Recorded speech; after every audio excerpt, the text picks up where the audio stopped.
First of all, the situation in the global oil market has changed in the recent years.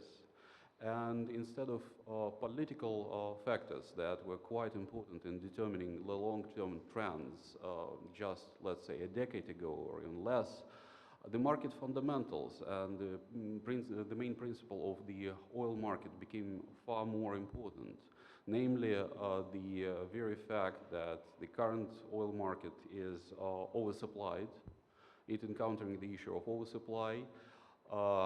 The reserves accumulated both in the oil-producing countries and by the oil consumers are also high, which allows them to compensate the negative volatility in the oil output.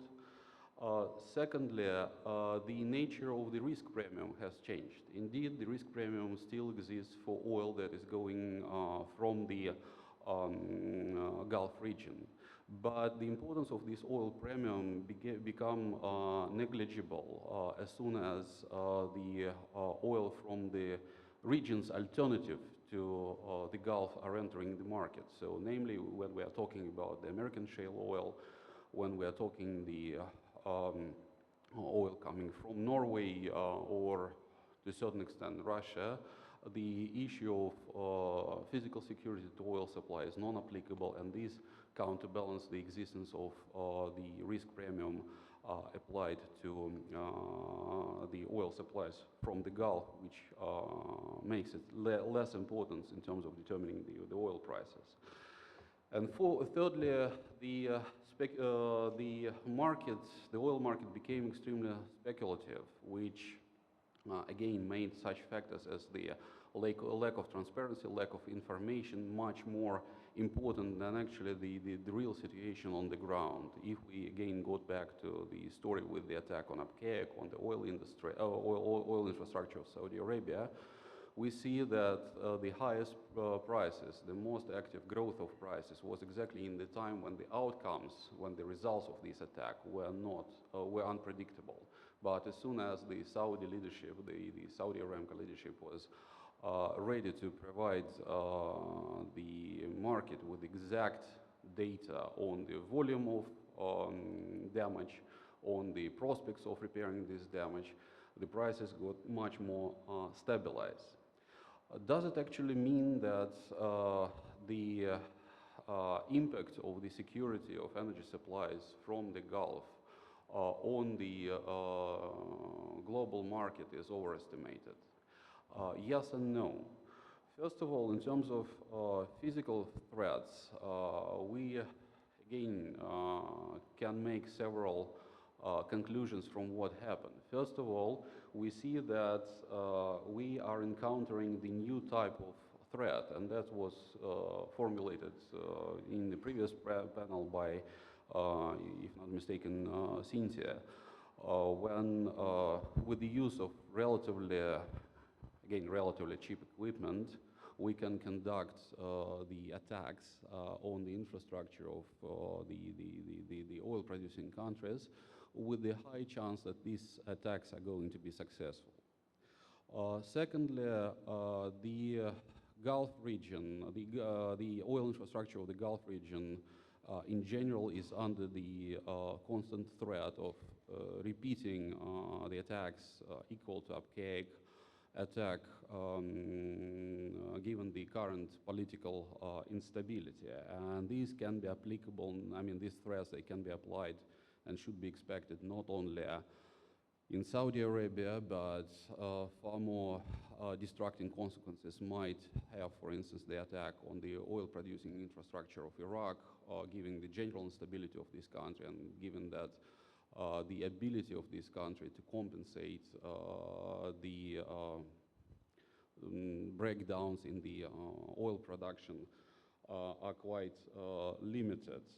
Not saying that we should also not cross out the possibility of at least limited confrontation between Iran and the US, where one of the most logical targets for the US attacks could be the oil and especially refining infrastructure of Iran. including, for instance, recently built and put online refinery Sideraya Khaliji Fars, the star of the Persian Gulf. And thirdly, the attack on Abqaiq also demonstrated that it's not oil industry, but also petrochemical industry, which is quite vulnerable to these attacks. If, again, we're taking into account the example of Saudi Arabia, we could see that basically this country is responsible roughly for 10% of the different types of polyethylene production in the world. So the knocking out the important feedstock for this industry, the knocking out the oil production, they will definitely has a negative impact on both the producers of the petrochemical materials outside of Saudi Arabia and in Saudi Arabia itself. However, the most important lesson, the most important challenge that the security of the region is facing is related to the change in the nature of energy security issues.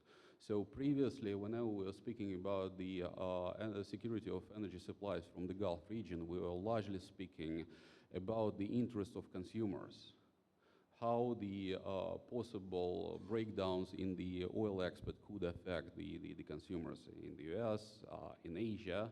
However, these days, with the existence of alternative suppliers, the main focus in the analysis of the challenges and of the security threats should be paid to the energy security of exporters, so namely of the countries of the Gulf, in a sense that they now should be concerned about the stability of their clients in terms of the interest in continuing of working with these countries.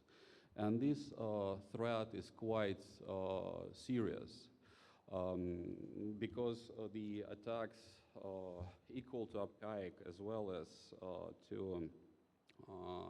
the very existence of the threat of the repetition of this attack, it's changing the behavior exactly of the Asian clients of Saudi Arabia and other countries of the Gulf, making them to look for options to hedge these risks by decreasing the reliance on the Gulf resources and increasing the reliance on alternative suppliers. And from this point of view, we unexpectedly see the serious change in the American role. On the one hand, the US is getting less dependent on the supplies of oil from the Gulf area, whereas on the other, it is becoming one of the natural rivals of the Gulf countries in Asia.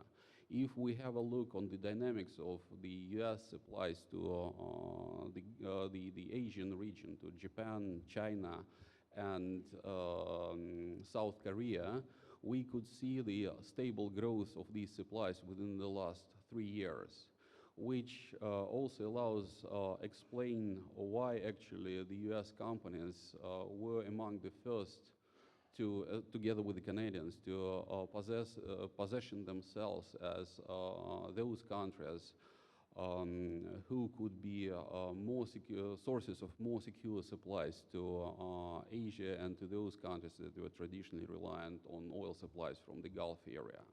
Of course, the Americans are not the only one country, are not the only side which is exploiting this situation. Moscow was also quite active in promoting itself, for instance, in India as an alternative supplier to the Indian refineries when the situation with the Abqaiq emerged.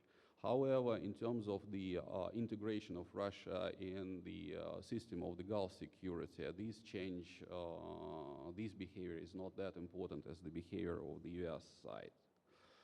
So what can be done in this situation? First and foremost, it is quite important to keep in mind that the currently security challenge to the oil supplies from the Gulf, it's hitting not the interests of the consumers, but first and foremost the producers of oil here by causing the long-term changes in the behavior of the countries. Secondly, it is extremely important to return back to the idea of the economic diversification of the oil export infrastructure from the region. Because if we pay attention to the very map of the oil transport infrastructure, we could see that basically it's only the United Arab Emirates and to a far lesser degree, Saudi Arabia and Iraq that has alternatives way of oil supplies to the global market that are going not via Hormuz Strait. Secondly, again, in terms of the export infrastructure, the second bottleneck, which is quite serious one, is the points from which the export is done. The export points that are also in quite a number of cases limited by just selected ports whose destruction, malfunction and work can negatively affect the situation in the market. So these risks related to this infrastructure, they should be reconsidered. Thirdly, and this might be considered as one of probably positive sides of this quite gloomy story, the emerging risks for energy supplies from the Gulf, they definitely demand the change of image of this region, turning it into more positive and more secure, which means the necessity of decreasing the number of tensions emerging in the region, which in the end can lead to certain reconsideration of political position of the current of the countries of the region, both in terms of their own tensions and contradictions, and both in terms of the necessity to play a more proactive role in the settlement of those conflicts that are surrounding this region. By this conclusion, let me stop, and I'll be more than happy to answer your question during the Q&A session. Thank you.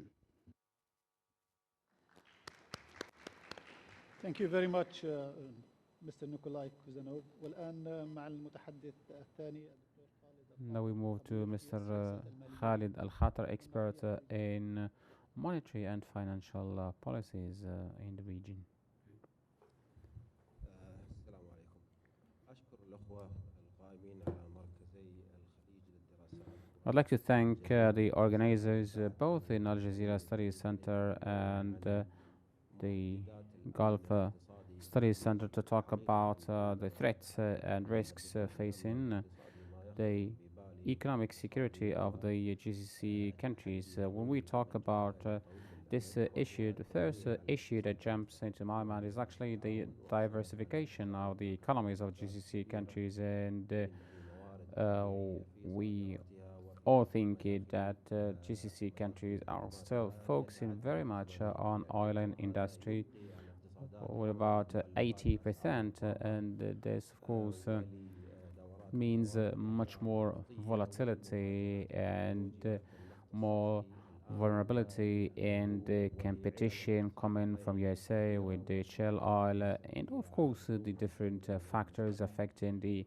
development of society and the nation, and ultimately leading to this equilibrium in the region and the drop of the welfare status in the region.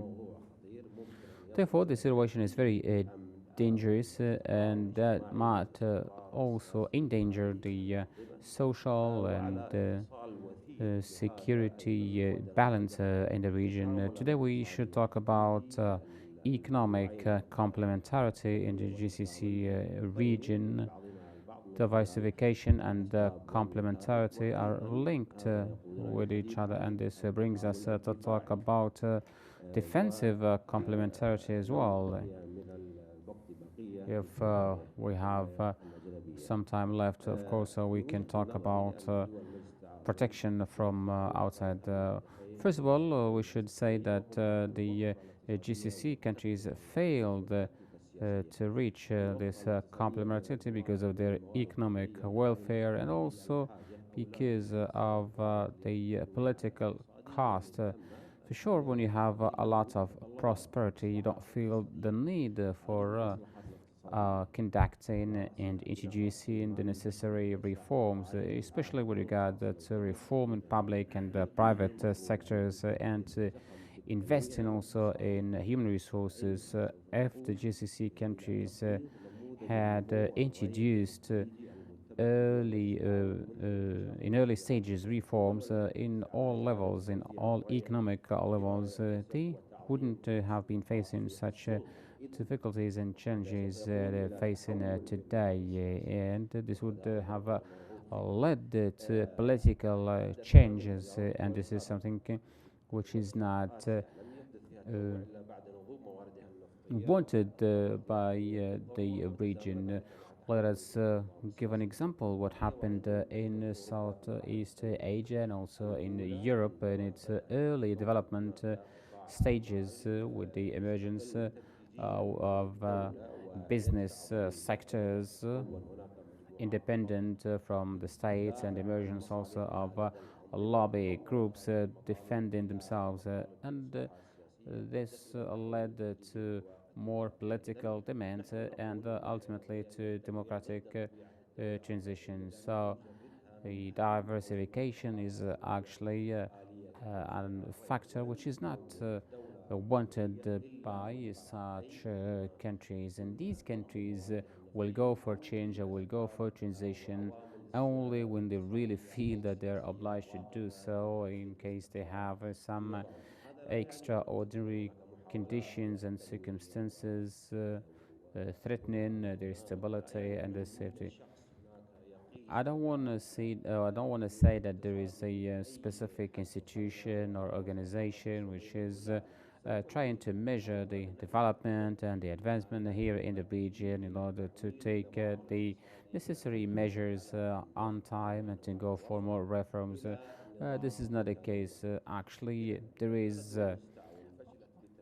a lack of visionary policies because the GCC countries don't feel the need for trade and economic complementarity because there is not much that these countries can share. All of them, have the same product, oil and gas, and all of them import services and goods from outside. Therefore, the trade exchange between the countries remained at around 10%. And also, when we talk about major economic projects, GCC countries failed tremendously, and let us remember that one of the main reasons why GCC Council was established is to enhance economic cooperation and to go for more economic homogeneity. And there were many initiatives, many brilliant and great initiatives to link all rail and electricity networks to have also a custom union, but most of these initiatives failed. In terms of energy, Qatar had a proposal to construct a huge energy plant on the borders between Qatar and Saudi Arabia, and to cover all the needs of the GCC countries and to link it later on with Turkey and to supply East Europe and Asia. But this proposal was rejected by Saudi Arabia. There was also another proposal to construct a water desalination plant in the Sea of Oman, but this initiative also was rejected. So many initiatives did not see light and won't see light in the future. The custom union should have a guaranteed the free flow of goods and commodities in the region. So there's still a lot of hindrances and obstacles. Also, when we talk about the monetary union, I think GCC countries are better positioned than EU countries to go for a monetary union. The reason why Europe was successful is the political will there in Europe and the absence of such political will here in the region. The objective at the end of the day in Europe was a political union. and this was the objective of the founders. They wanted to see Europe free of conflict and to encounter the Soviet and US influence and power. Therefore, they were successful. The decisive factor, as we can see it in the European example, is the political factor. And for the GCC experience, also the same factor is the reason for the failure. And that's why we couldn't see a successful gas trade of Qatar in the region, but a great success of Qatar internationally. There was a proposal of Qatar to link the GCC countries with the gas supply network. This proposal was rejected by Saudi Arabia. There was also a proposal to link Bahrain, Kuwait, and other countries through gas pipelines, but Saudi Arabia put money obstacles on the way of this plan. Also, Qatar wanted to link Kuwait. Qatar wanted to link Kuwait with the gas pipeline, but the Kingdom of Saudi Arabia rejected also to support that project, and also Bahrain was not happy about that Saudi refusal, and the Bahrainis called the Americans, exert high pressure on Saudi Arabia. At the end of the day, at the end of the day, Kuwait and Bahrain negotiated with Iran to import gas from Iran as a pressure measure against Saudi Arabia. So I try to understand through this simple analysis why Saudi Arabia is undermining gas trade or Qatari gas trade in the region, and why Saudi Arabia is undermining all these projects. I'm trying to look at the geopolitical impact of the Qatari gas. If also it's possible to send the Qatari gas to the countries in the region. Of course, if this turns to be a reality, this would be a great source of energy for gas supplies in the region, and it will be much lower cost compared to importing gas from other countries. And of course, this will save a lot of resources and financial capabilities for the region and for the countries in the region, and this is going to be an extra power, and will also enhance and foster the strength of GCC countries, especially countries such as Bahrain. Qatari gas will also foster Qatari independence and its influence and impact in the region. If Qatar exports gas to Saudi Arabia, of course, it's going to be a low-cost source of energy for Saudi Arabia with regard to the growing demand on gas, and this is going to be a source of income also for Saudi Arabia, and it's going to strengthen Qatar's independence and Qatar's influence in Saudi Arabia. If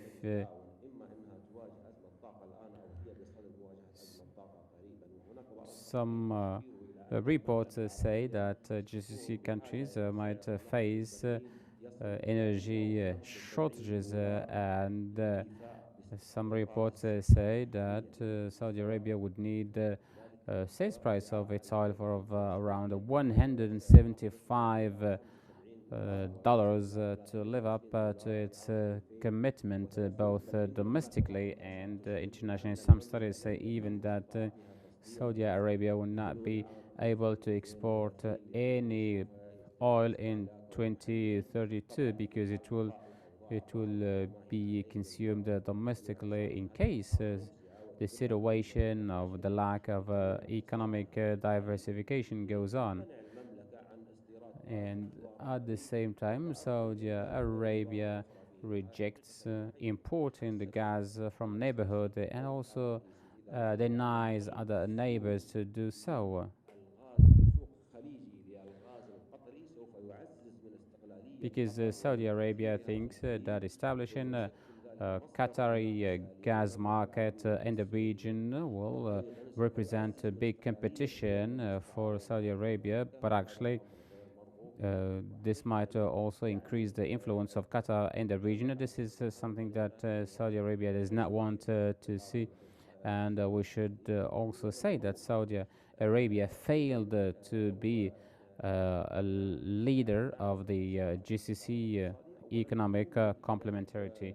Why there is a failure? Because there is no strategic, there is no political objective that brings together all the GCC countries. The other issue is the biggest country wants to dominate smaller countries. Therefore, any projects of complementarity that might affect this role is not wanted. And the biggest player in this regard is Saudi Arabia, because it's the biggest country, the biggest power, and this is the country which has land border with all countries, and of course they had, meaning Saudi Arabia, they always had ambitions to expand in the region, and Saudi Arabia wants always to be the main player in the region. And this way, Saudi Arabia also failed to lead the GCC economic complementarity, and at the same time, Saudi Arabia is the first country suffering from this failure, and Saudi Arabia also lost this sense of initiative in the region.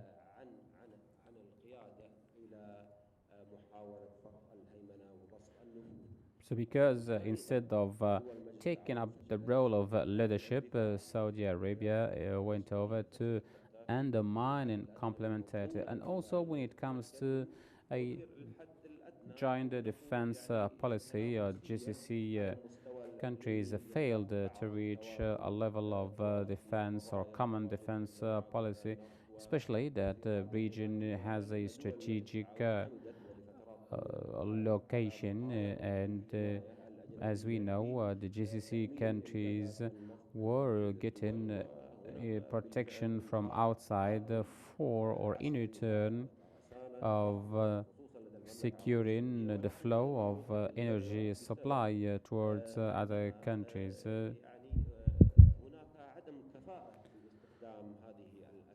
But we can say that there is a lack of competence in terms of using these capabilities. There is a lack of investment in the local and domestic human resources. I think the main reason is the fear of militarization of the system, and the fear of seeing the same experiences that faced Syria, Libya, and Iraq. So therefore, there is failure in this regard, and the countries want to weaken their own troops. We hear always Trump reminding King Salman of this protection, and he's saying this all the time publicly. And the question that we can ask in this regard, does Saudi Arabia have any credibility left? Saudi Arabia has a lot of equipment from USA, the system of equipment, the Patriot defensive shield failed to stop the primitive Scud missiles of Iraq, and also recently the Aramco oil infrastructure were attacked, and the billions spent for military equipment were useless. What I want to say, the high price we pay for getting such equipment, is it justifiable? Is it really useful? I don't think so. So therefore, Saudi Arabia should recognize these facts and منها لميزة أو لدور المنتج المرجح الذي يعادل الطلب we saw also Saudi Arabia losing its role in the oil market a decade ago, and also the emergence of Shell Oil and the change of the American position from an importer and going over to an exporter. And the USA was following its ambition a decade ago to become an important oil producer at international level,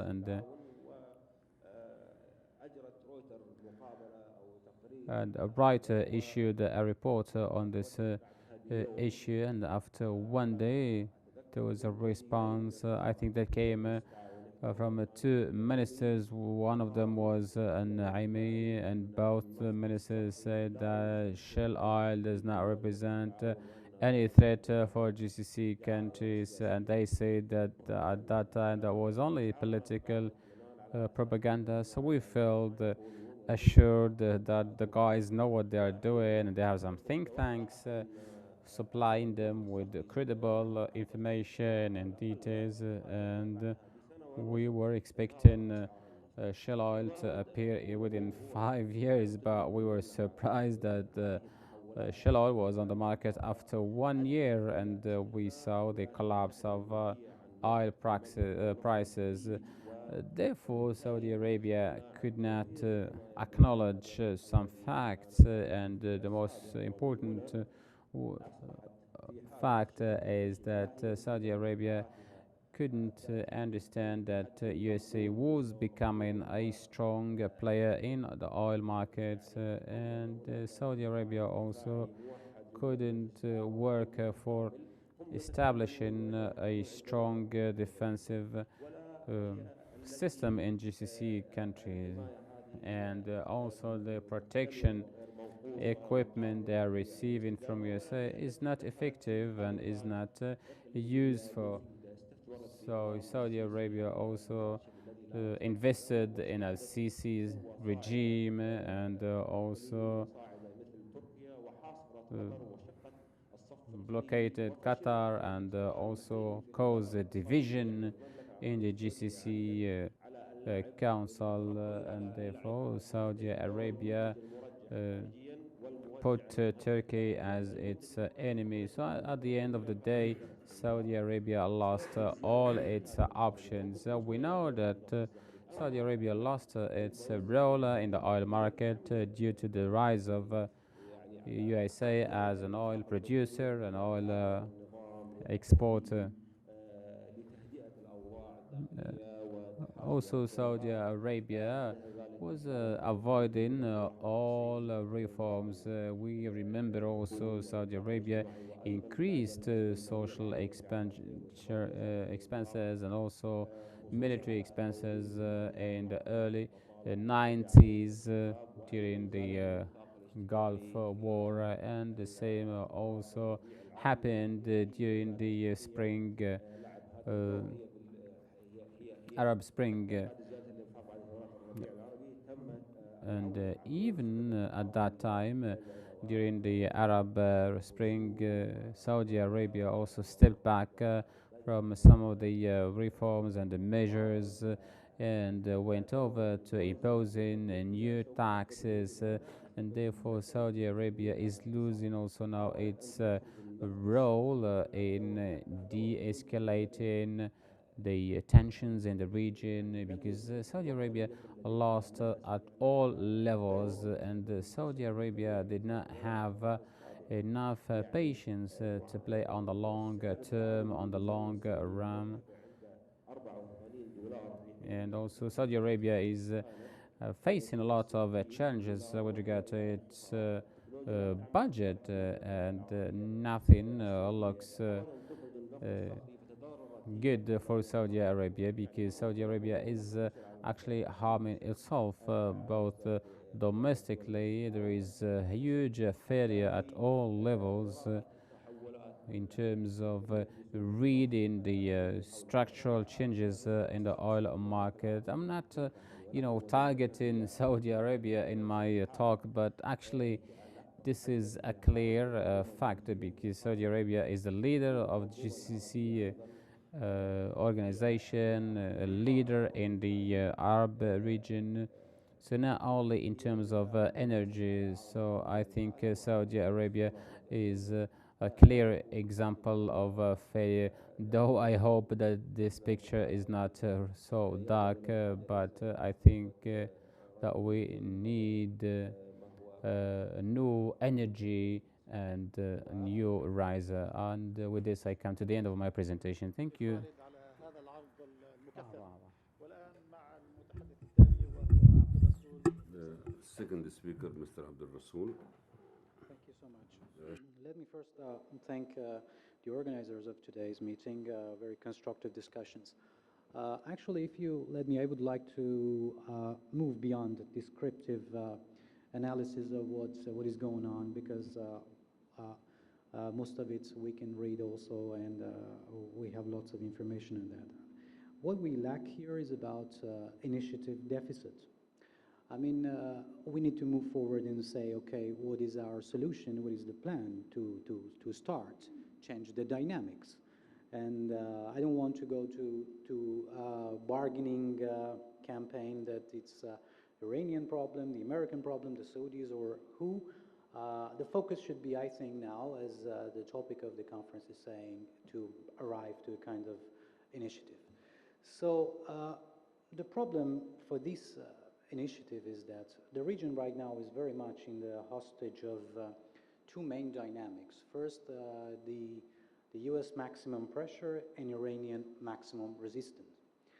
So both sides are doing their maximum effort to proceed with their policies. And the second dynamic is, of course, the Iranian and Saudis' rivalry.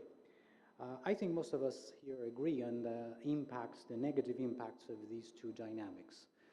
But the clear and very critical question here is that why the players does not enter into any negotiations or any talks. The Iranian rejects, the Americans ask too much, and the Saudis doesn't come and put forward in order to stop a new approach. What is the problem? I think we can talk about four main issues that is blocking us in this, you can call it security dilemma, you can call it the prospects of the regional system which is going to be failed. We should remember that 2 weeks ago, we were in a moment of the complete collapse of the regional security system. It was in the moment of the war. So what is the elements? My answer to that is that I think there are four elements that blocking us from the next step. The first is that the old players are quite confident, maybe overconfident and miscalculated about their effectiveness of these strategies. Both sides, or let's say three sides of the main dynamic of the chaotic dynamic that we are talking right now, they're all sure that their policies is a very good policy to proceed. Iranians believe on the resistance, Americans believe and are convinced that the pressure is a very good strategy, and Saudis believe that if they push more against Iranian, at some point Iranians will say, okay, let's stop it. We are too much in an economic problem, so let's change the course.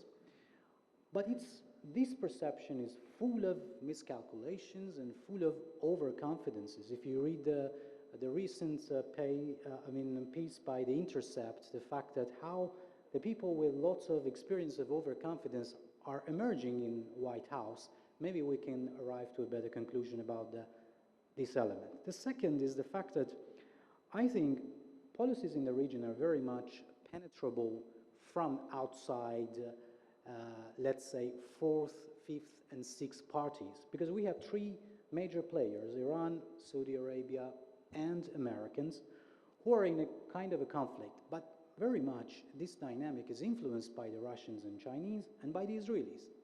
which have a different interest of security interest. For it's a reality that for Russia, the current tension is a very good security win because it is absolutely not letting Americans put their energy on a bigger competition of powers. It's diverting American resources from investing on the next revolution in military affairs. This is quite critical. The Russians have the Kinzhal right now, the supersonic missile, and Americans doesn't have. So this shows the change of the priorities. This means that the penetrative nature of the system is very much playing here to stop the players to move to the next stage. The third is what I call it a complex threat environment. You know, the Middle East is a very interesting place from the sense of how the threat dynamics is merging into each other. We have the internal threats very much mixed with the external threats. Let me give you an example. For example, if you come to the Iranian politics, you will see that de-conflicting with the regional player or reducing the threat level is not very much just a foreign policy decision. It's very much related to how the internal political groups or fractions are seeing their future political dynamics. For example, the hardliner groups in Iran, and necessarily the de-escalating with Saudi Arabia is not a good option for them. The same process you have in Saudi Arabia. The fact that de-escalation may have negative impacts on the Shiite region in Saudi Arabia is a key factor in blocking the next move. So we have a complex threat environment that this mixture of internal and external threats is making the moves very difficult. And the fourth is that there's no leap of trust. The players doesn't trust each other, and this means risk. It means that when you don't trust, you are starting a process which is full of the risk, and particularly for the Americans before the next year of election, this year election, and for the Iranians also before the election time, it's quite risky to enter into a dialogue which you don't know how it turns out. So this mixture of risk and mistrust, I think, is also the fourth factor that blocking the politicians to arrive to a conclusion that they should make a change. It makes them very conservative. It makes them believe that let's continue our previous path. Okay, we have a policy and let's continue that. The Americans say, okay, maximum pressure is bringing us some fruits, as I said, the miscalculation added and overconfidence. Let's proceed with that. Let's not change the policy. So a conservatism that brings true, that produced by this lack of trust and full emergence of risk is blocking us for the next step. So how this could be solved? I think there are some historical points that we can see. I mean, some of our colleagues today talked about the experience of OSCE and also ASEAN. It's always many times talks, okay, we cannot apply the European model and the Middle Eastern model, but we can extract principles.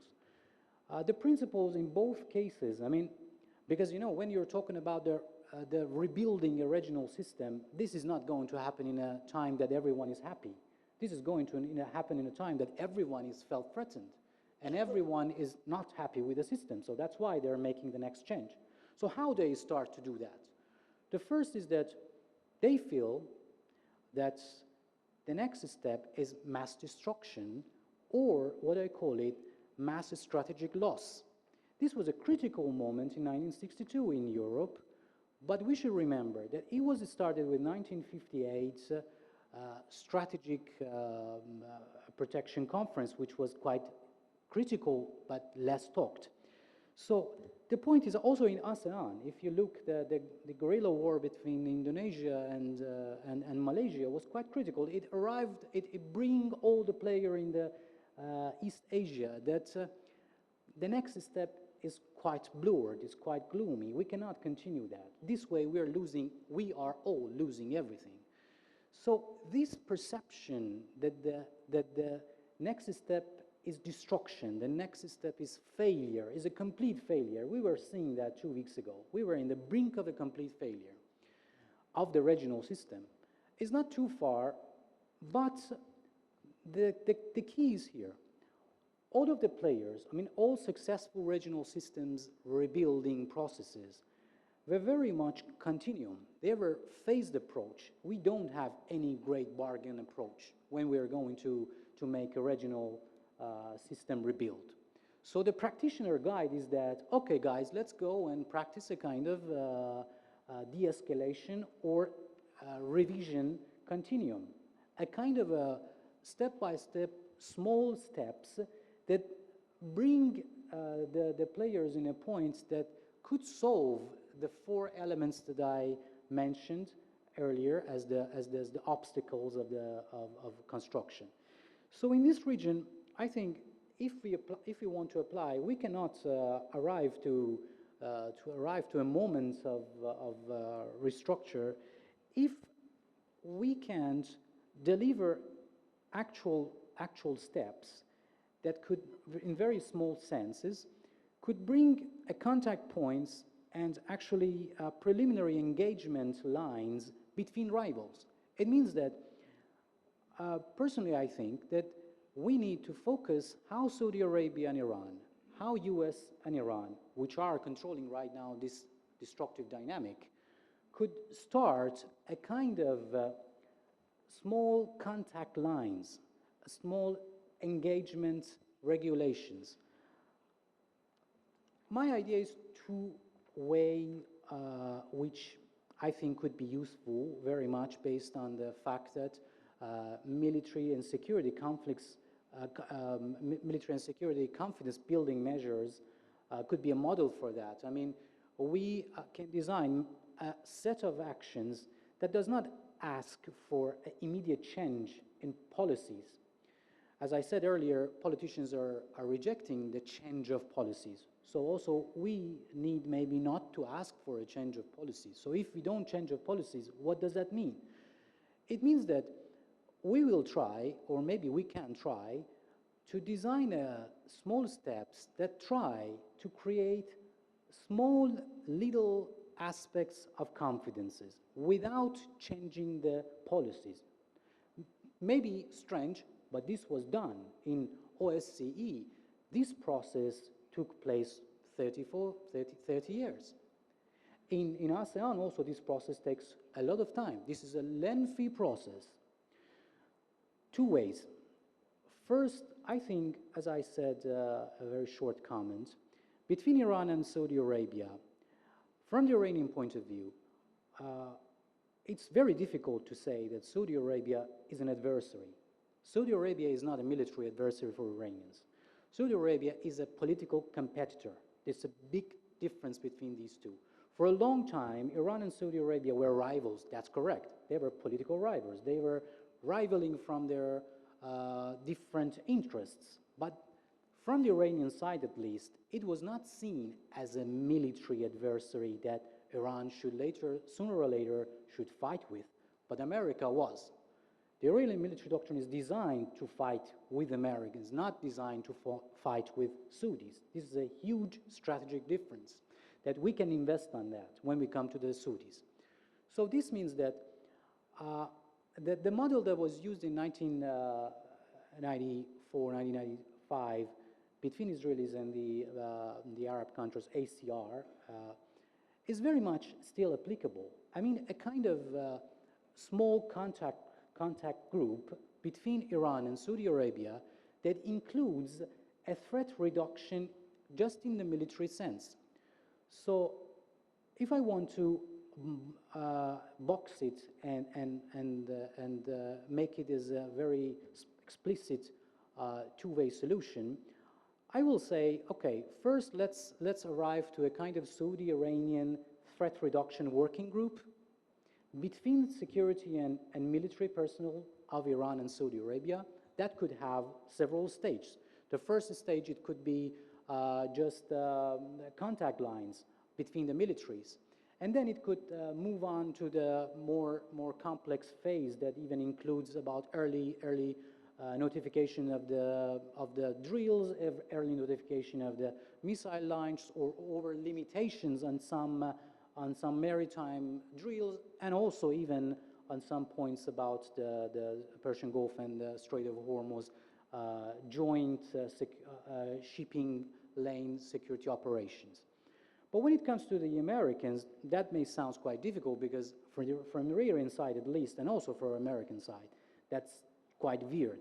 So then we can use from the very constructive relation in the military sense that was existed between Iran and United States between 2001 and 2003, and also early 2003, because as you may know, in 2003, the Iranian army led, during the Iraq War, to American Central Command here in Qatar, to let their fighters enter Iranian airspace if they are under attack of the Iraqi SAM systems. So we had that link between Americans and Iranian militaries to arrive to a point that make a very practical and clear solution on military terms about their movement of the American jets into the western parts of Iran. So we had in 2003 American jets flying over western part of Iran without being shot down.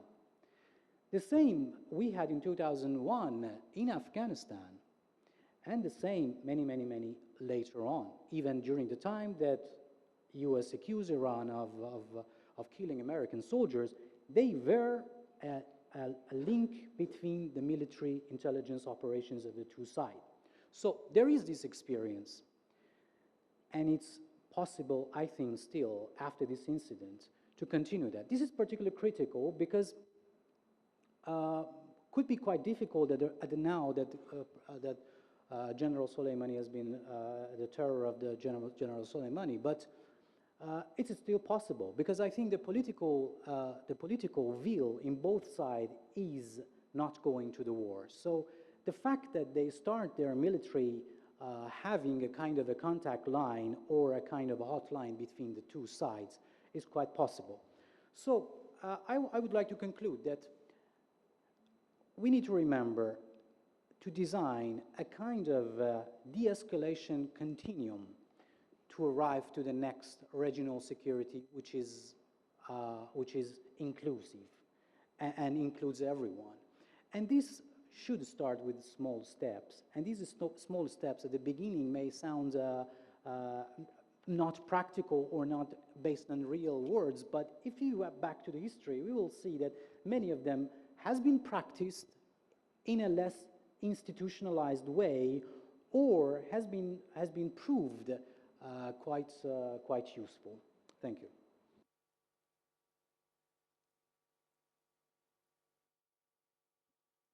شكرا جزيلا لك. Thank you, Mr. Abdul Rasul, for this presentation. Many important points have been raised by the speakers in terms of the internal economic challenges, economic integration, economy diversification, and the issue about how to get out of this crisis and to find a new approach between the rival parties. Now we open the floor for questions and comments. Doctor. Thank you. In fact, Dr. Khalid raised many issues that could be shocking for some of us, but in regard to the Saudi oil production potentials, maybe could be over 10 years. One of the Gulf crisis, as stated by the Emir of Kuwait, is the attempt to invade Qatar, and this attempt failed. There is a proposition saying that Qatar invasion, it was not only aiming to change the regime, but also to get the wealth, because Qatar gas reserves equals, based on that proposition, Saudi budgets for 100 years ahead. So if there is a proposition that relate to the reduction of Saudi potential and oil production, does that mean that there are opportunities of renewal of this crisis in order to grasp or to gain the wealth in other small countries. Could this happen again with the same scenario which failed before 2 years? Thank you.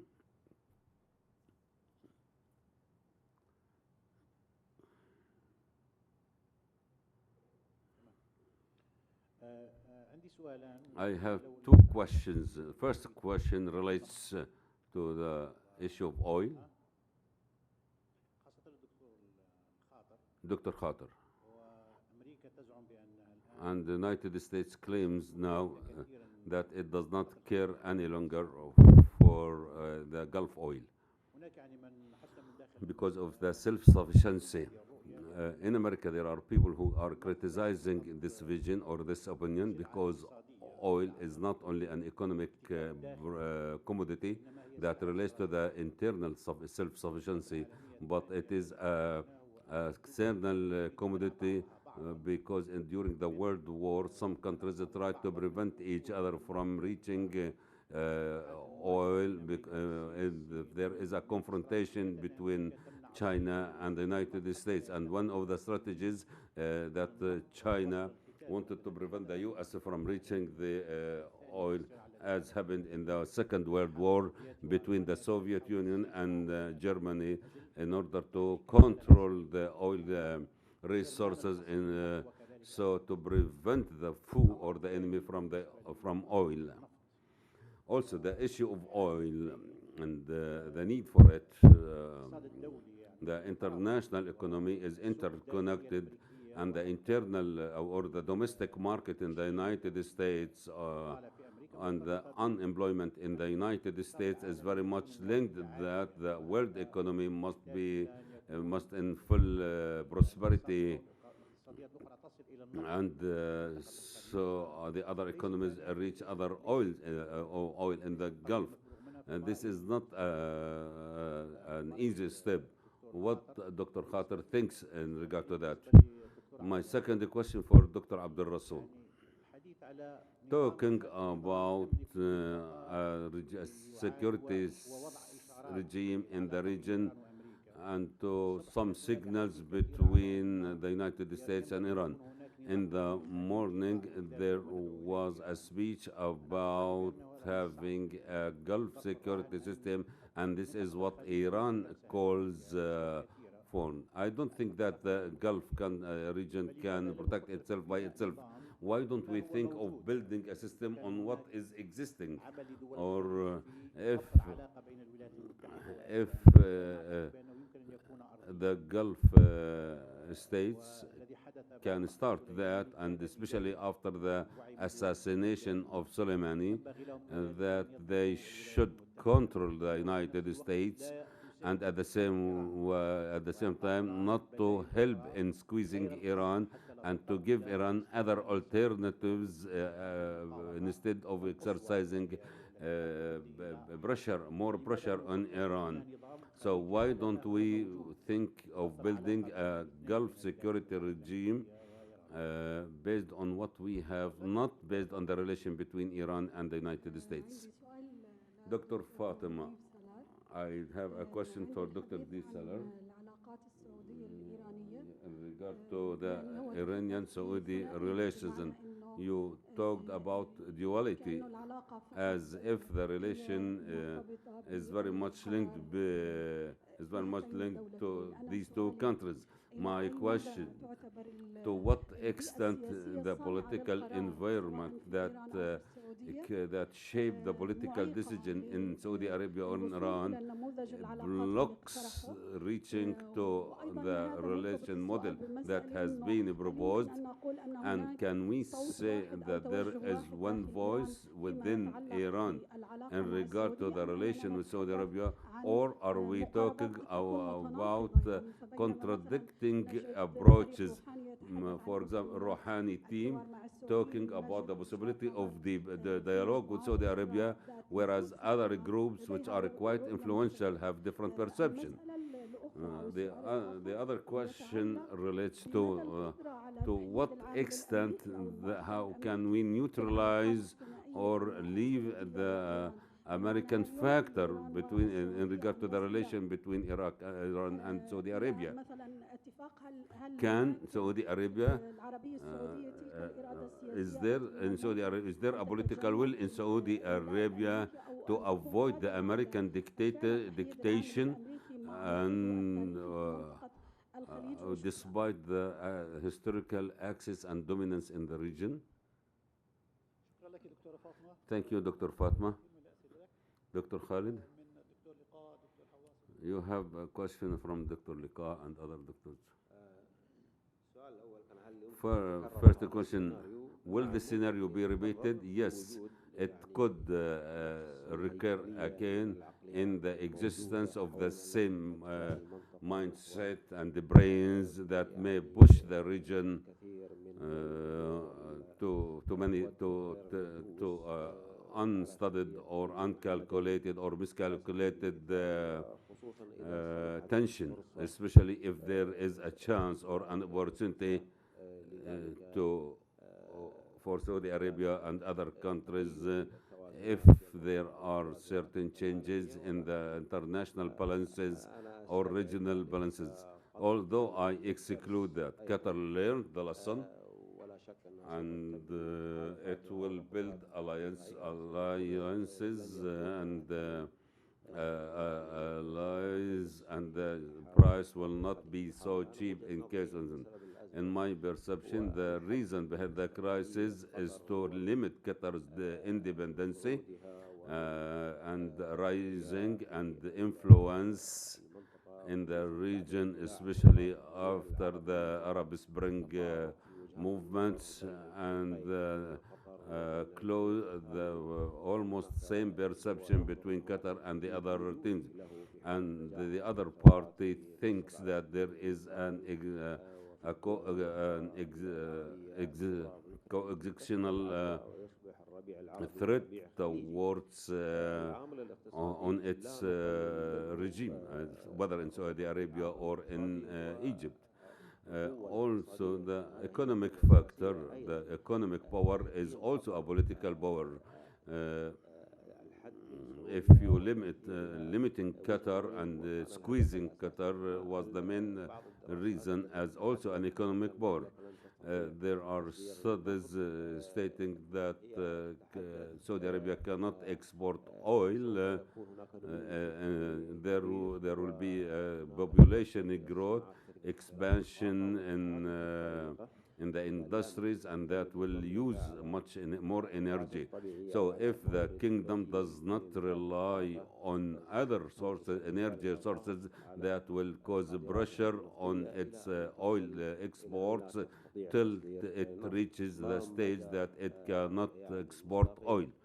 To what extent this is accurate or correct, we use this as an example because there are other studies that the Saudi Arabia needs a high oil price to continue playing the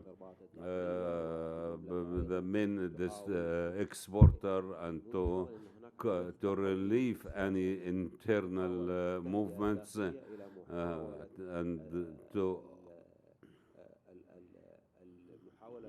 or the attempt to the preemptive the Arab Springs in their countries, so that they don't so such movements do not hit Saudi Arabia or erupt in Saudi Arabia. But can the kingdom play all these rules, launching wars here, imposing a blockade here, and paying and spending millions for failing the Arab Spring movements and even managing its local affairs, domestic affairs, services are retreating, unemployment, housing problems. All these things are timely bombs within Saudi Arabia. At the same time, there is the failure in the economic diversity, and this might lead to violate the social contract between the government and its people.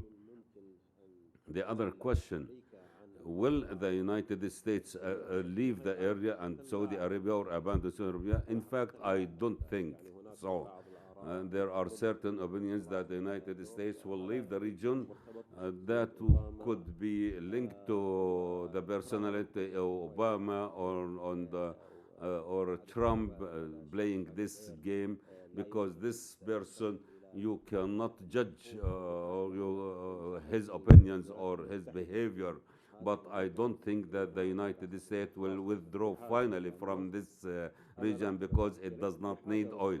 Maybe it does not need to import oil, but it needs the oil in order to play a role. And we have seen how the United States addressed Saudi Arabia, the leader of the OPEC, increased the production, decreased the production. So still, United States needs the oil of this area or of this region.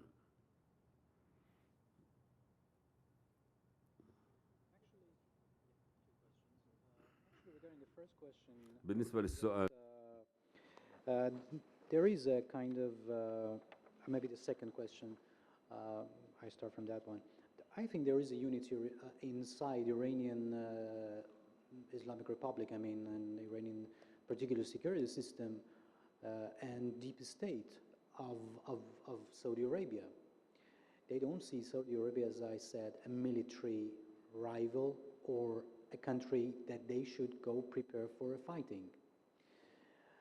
If you just follow the RGC commanders and other key Iranian players in the security, follow their speech and a kind of a study on the way they think, you will realize that this change of the view of a Saudi as a military threat is quite recent, maybe less than 2 years. This means that, arriving to your question, this means that there is a possibility of talk and arriving to a concrete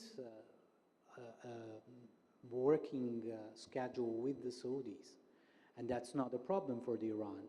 And this is something, I don't see any conflicting signal coming from Tehran on that. Maybe there is a difference on the tactical aspects on how to approach, and what you're saying mostly is about the internal debates on how they should approach and who is going to be the winner of this process, because anyway, if Iran and Saudi Arabia reapproach, there is a winner. I mean, the government that will do that, it's a big political play for that. So maybe the argument could be interpreted at that level, that is it the Rouhani government that wants to have this privilege, or the next government which is not from this political side. At that level, you may start talking and we can talk. But when it comes to the principle of correcting and having a good relation with Saudi Arabia, I see no conflicting message from Tehran on that. And this is a principle basically because Iran is very much focused on the threat of the United States and on the threat of the Israel. And it's in no sense in its security interest to change these, to add another level of a threat to itself, which is Saudi Arabia. So regarding the Saudi Arabia, well, I'm not the expert on that, but based on what I can read, I may say that this approach, which at the end of the day, Saudis should restructure their relation with Iran, because otherwise there would be a big loss for them, is going to be shaped. And this is exactly the point that I was saying, that we should invest on this moment of the perception of the politicians about mass strategic loss, because this is the moment that politicians are starting thinking that, okay, they will have a strategic loss. This is the moment that we, as a policy decision support system, let's say, the institutes, the researchers should brought up very clear ideas. Okay, if you want to stop this strategic loss, do 1, 2, 3 on that. This is a change that this region doesn't have, but Europe, particularly during the OSCE, they had it. They were able to bring up with clear solutions, with the conferences that were at the end useful to very small levels, but useful into take a step forward, to make a small level of a change in the level of a threat, in the level of a military threat. I am saying that Saudi Arabian military threat is on the infantry stage. And the infantry stage, it can be managed, and it's the right time for it. So regarding the point that was asked, we have some elements in the regional system, and also the Americans, why we don't use that. I think that, okay, there are two problems, but first, one correction of the idea. I think if you go back to the Iranian politics, particularly during the time that 2015 and 2013 and 14, that was the discussion about the JCPOA in Iran, JCPOA was, and this was the internal political debate that was happening in Tehran, the JCPOA was seen as the beginning of a broader stage, which was the next one was talking with Americans about the regional system. So this tells to you that from the Iranian point of view, there is the possibility that you have an American in the region, but you arrive to a kind of security system with Americans.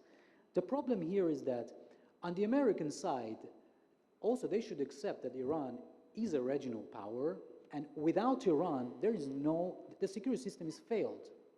So these are two different things. I mean, we should separate them from each other. The fact that is Iran ready for talk even with US? My reading is that yes. But is US ready to see Iran as a regional player? No. So in this situation, what will happen is that you have the element of a regional security system, but these elements are used in a broader other approach, which is, we call it maximum pressure. You use those elements in order to block Iranian from generating power. So in this case, that's why we see the dynamic in the Strait of Hormuz, that Iran used the Strait of Hormuz as a geopolitical weapon. And it's natural, because you try to use it in a broader complex to respond to the threat that you are receiving from the Americans. So in this sense, I can say that, again, backing to my idea, is that in order to solve this problem, we should go back to the points which we can create small interests, particularly in a time that politicians, like in US, the current administration, they are not ready for big changes, or they are ready on win-lose solution. So when there is that, you need to go for small steps in order to block the system from the wars happening. شكرا جزيلا لك. لدينا أيضا سؤالان من هنا. We تفضلي. have two ثم الدكتور questions شرقاوي. here, and then Dr. Sharkawi.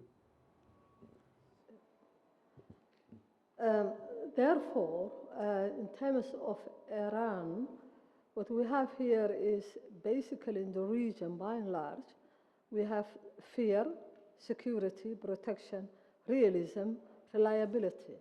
And if that is the case, therefore, to punctuate proxy wars, why Iran, as a probably a power to reckon with in the region, after the dismantling of Iraq military power, why Iran extend in terms of confidence building, trust building, and conflict resolution and surprise the region in general, the region by the Gulf states, and in particular Saudi Arabia, extend a hand on probably to remove the fear. In other words, to stop or to punctuate or to eliminate the issue of fear vis-a-vis Shia and Sunni, which doesn't carry really a weight, and avoid the proxy wars in the Middle East generally, and in particular the Gulf. If what you're saying is Iran is not really a threat, but it is probably, but to build the confidence, trust building, conflict resolution, why not extending a helping hand to the rest of the Gulf states?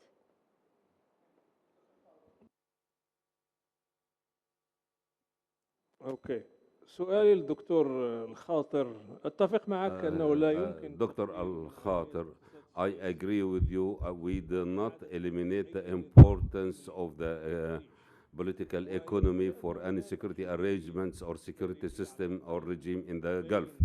At least there is a historical link between having open oil wells in the Gulf and the need for the United States to provide the protection for these resources.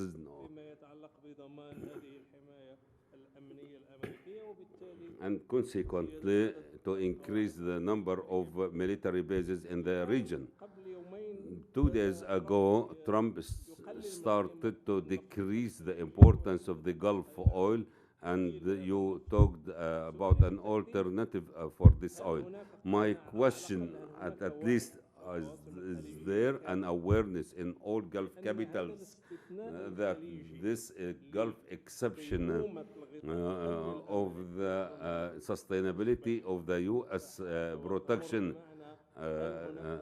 yeah, is there now a realism or a reality to understand or to what comes after Trump, and that the Gulf oil that is no longer that magnetic, that requires the United States to provide this kind of protection? Another question here. Dr. Nikolai, do some Gulf countries benefit from the sanctions imposed in Iran, and how? My question also, Dr. Khalid, what are the main challenges that face Qatar economy in light of the Gulf crisis, and how it would keep and sustain its supplies with this tension in the region? Do the different parties that realize that the strategic damage is very great and immense in this stage? And the last question, we have heard a lot about normalization between Gulf countries and some Gulf countries and Israel, and this step has become now clear and open. Will this affect positively or negatively on the Gulf security and its economics? Thank you. The question سؤال فيما إذا كانت الدول the OPEC Plus are profiting from Iran is very interesting and complicated. So on one hand, the discussions that the disappearance of Iran from the market will help Saudi Arabia, for instance, to increase its share in the global oil market was not justified for 100%.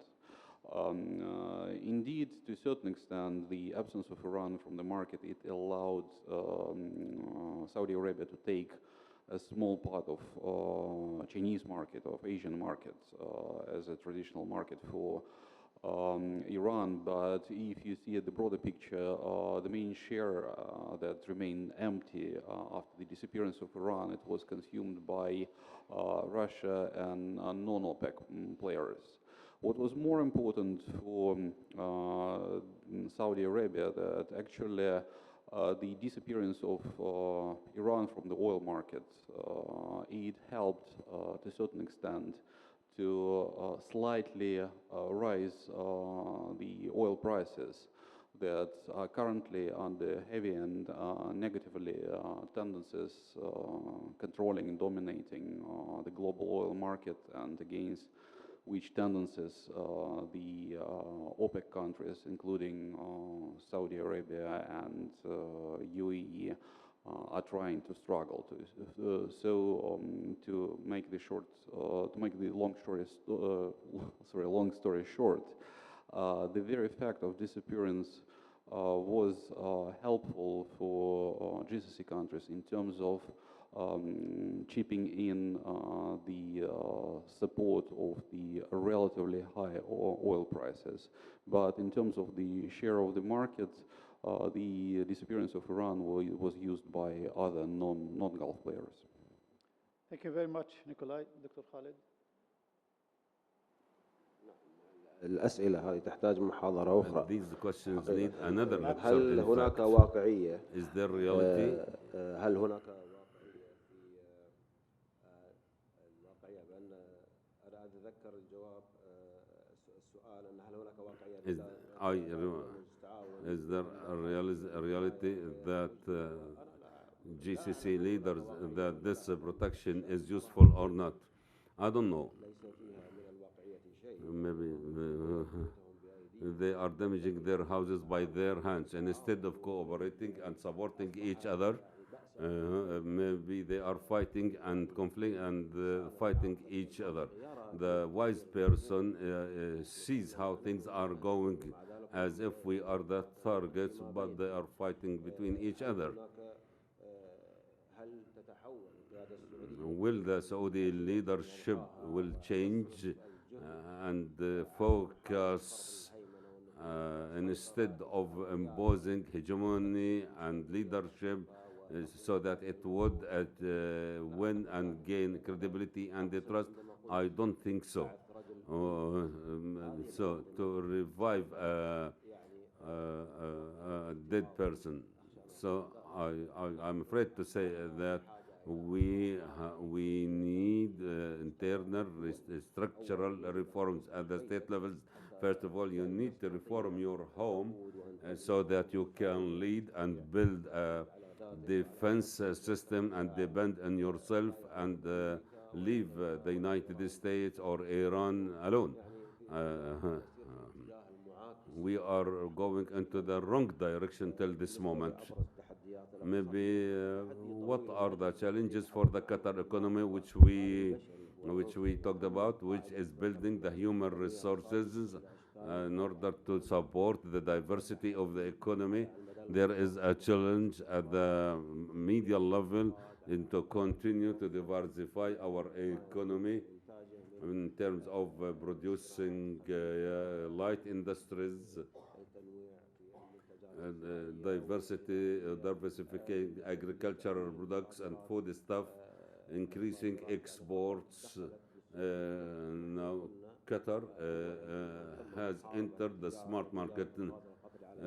Maybe Qatar gas trade has been fought at the regional level and maybe international level, and therefore Qatar succeeded in building geo-economic relations with the big countries at the world level, at the regional level, and this provides the protection for the Qatari interests that make other countries to maintain the stability of the gas flow from Qatar. Parallel to that, Qatar started to do that and building its own self-defenses as much as it can. Thank you, Dr. Khalid. Dr. Abdul Rasul.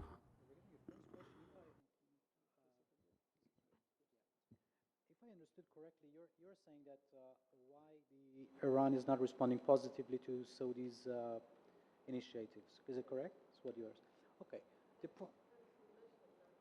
Yeah.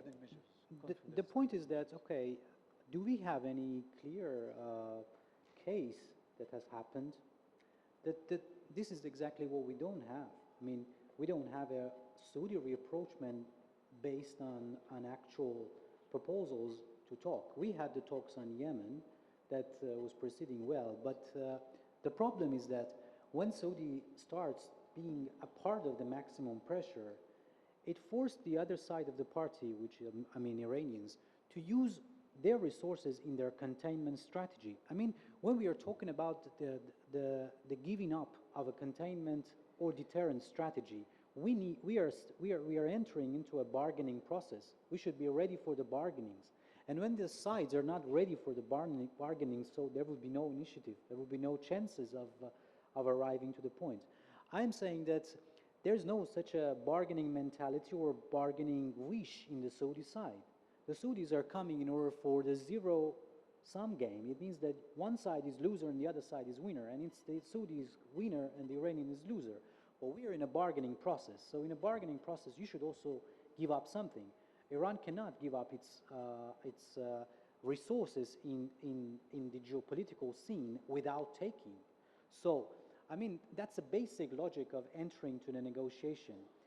What is happening right now maybe help. That's exactly the point. Maybe what is happening right now help to the Saudi leaders that they realize they need to enter into the bargaining process, and that bargaining process works. If they enter with Iran based on the bargaining process, and they realize that in the containment or deterrent strategy, a player never give up until receives. This is a basic principle. I don't remember, or I have not seen any clear Saudi proposal based on this mentality. What are you saying is always regarding Saudis were based on lack of bargaining mentality. This was the first. And regarding your question, there's an interesting development regarding Saudi and Israeli. Look, the alliance which is happening between Saudi and Israel is very much based on the is a threat-based alliance. It means that it's an alliance against a brinkmanship policy of the another player. In such a situation, you're actually complicating or rising the threat level. So when we are in a process of a rising threat level, my reading is that that is not helping for de-escalation. So this means that the Saudi-Israeli rapprochement, due to its effect on the rising threat level of on the Iranian side, will empower Iranian threat balancing policy. Look, Iranian behavior is very much based on the threat balancing. What it means that until you pose me a threat, I will also pose you a threat. I will adjust my threat based on your level of threat. So until your level of threat is high, I will raise also the level high.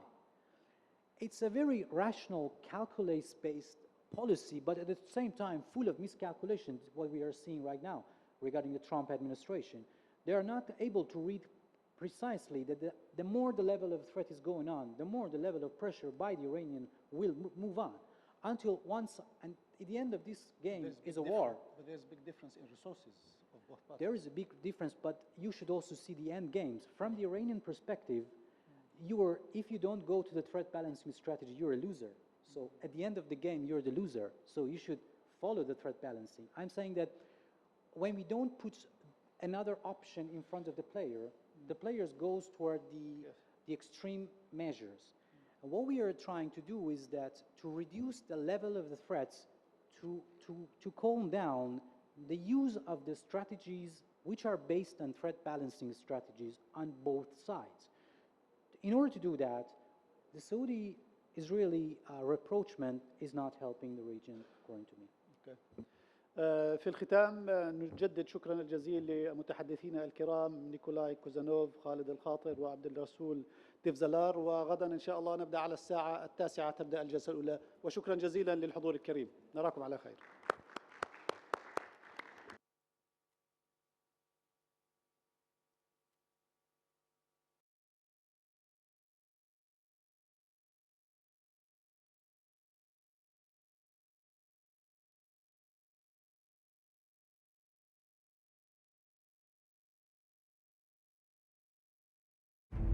هل بات الخليج بحاجة إلى منظومة أمنية جديدة بعد فشله في مواجهة التحديات التي تعصف به؟ ما هي ملامح النظام الأمني المنشود؟ وهل آن الأوان للخروج من المقاربات الأمنية الصفرية نحو نظام أمني خليجي جديد؟ الخروج من المقاربات الصفرية مؤتمر بحثي مشترك بين مركز الجزيرة للدراسات ومركز دراسات الخليج، الدوحة، من 19 إلى 20 يناير كانون الثاني 2020. هل بات الخليج بحاجة إلى منظومة أمنية جديدة بعد فشله في مواجهة التحديات التي تعصف به؟ ما هي ملامح النظام الأمني المنشود؟ وهل آن الأوان للخروج من المقاربات الأمنية الصفرية نحو نظام أمني خليجي جديد؟